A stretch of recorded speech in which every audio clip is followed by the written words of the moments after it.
Viewer রূপা থেকে আমি রূপা সেনগুপ্ত। আজ বানাবো দুধ পটল।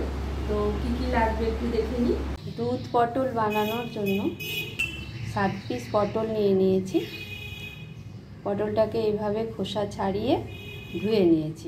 এবার দু পাশটাকে এইভাবে চেরা লাগিয়ে নেব। এইভাবে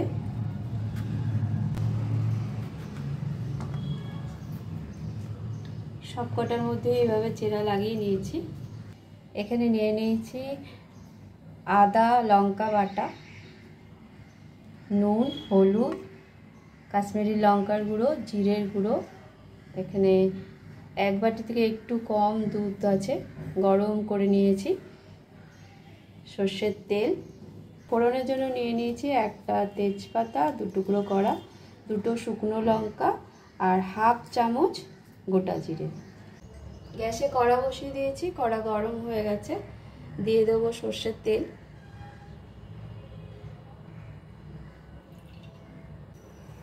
সর্ষের তেলটা গরম করে নেব। আমি এখানে সর্ষের তেল ইউজ করছি, সাদা তেলও ইউজ করা যায়। তেলটা ভালো করে গরম হয়ে গেছে। এবার দিয়ে দেবো পটলগুলো।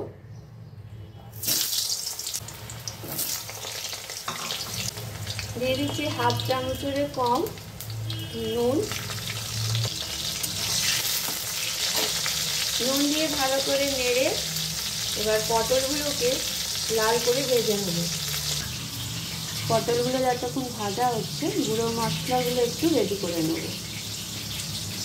দিয়ে দিচ্ছি 1/2 চামচেরও কম হলুদ গুঁড়ো, 1/2 চামচ কাশ্মীরি লঙ্কার গুঁড়ো, 1 চামচ জিরে গুঁড়ো। সামান্য জল দিয়ে দেবো। জল দিয়ে গুলে রেখে দিচ্ছি। এদিকে পটলগুলো লাল করে ভাজা হয়ে গেছে, তুলে নিচ্ছি। পটলগুলো তুলে কড়ায় অনেকটা তেল আছে, তেলটা একটু কমিয়ে নেবো। 1 টেবিল চামচের মতন তেল রেখে বাদ বাকি তেলটা একটা বাটিতে তুলে নিয়েছি। তেজপাতা, শুকনো লঙ্কা আর দেব গোটা জিরে। ফোড়নটা দিয়ে একটু লাল করে ভেজে নেব। ফোড়ন থেকে একটা সুন্দর গন্ধ বেরিয়েছে। দিয়ে দেবো এবার 1 চামচ আদা লঙ্কা বাটা। আদা লঙ্কার কাঁচা গন্ধটা যাওয়া অবধি 2 মিনিটের মতন ভেজে নেব। 2 মিনিটের মতন ভাজা হয়ে গেছে, কাঁচা গন্ধটাও চলে গেছে আদার। দিয়ে দেবো গুলে রাখা গুঁড়ো মশলা। সামান্য একটু জল দিয়ে ধুয়ে দিয়ে দিচ্ছি।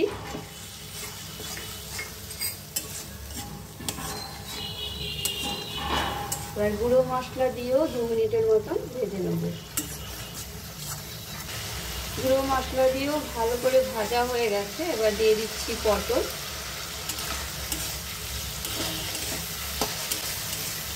পটল দিয়েও 1 মিনিটের মতন একটু নাড়াচাড়া করে নেব। এবার দেব দুধ।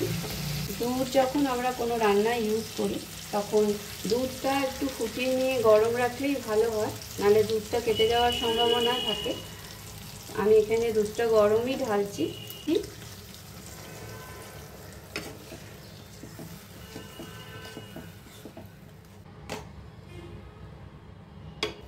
দুধটাকে একটু ফুটতে দেব।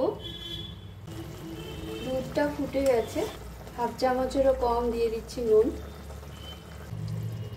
কম আঁচ করে নিয়েছি আর ওপর থেকে 5 মিনিটের জন্য ঢেকে দেবো। যেইটুকু পটল সেদ্ধ হয়নি সেটাও হয়ে যাবে। দুধটা দেওয়ার সময় সামান্য একটু দুধ বাঁচিয়ে রেখেছিলাম। দিয়ে দেবো 1/2 চামচেরও কম একটু ময়দা। ভালো করে গুলে নেব। এদিকে 5 মিনিট হয়ে গেছে। ময়দা গোলা দুধটা উপর থেকে দিয়ে দিচ্ছি।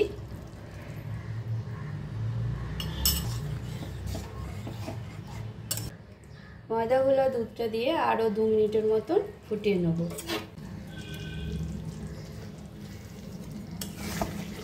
2 মিনিটও হয়ে গেছে।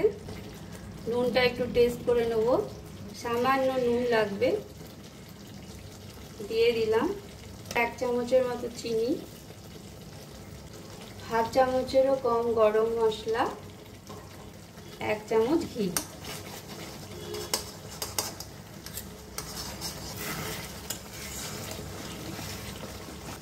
রেডি হয়ে গেছে দুধ পটল, সার্ভ করে দেখাচ্ছি। রেডি হয়ে গেছে আমার দুধ পটল। নিরামিষ এই রান্নাটা খুব সহজেই হয়ে যায় কম সময়ের মধ্যে। আমার ভিডিও যদি ভালো লাগে লাইক শেয়ার সাবস্ক্রাইব করে দেবেন। Thank you.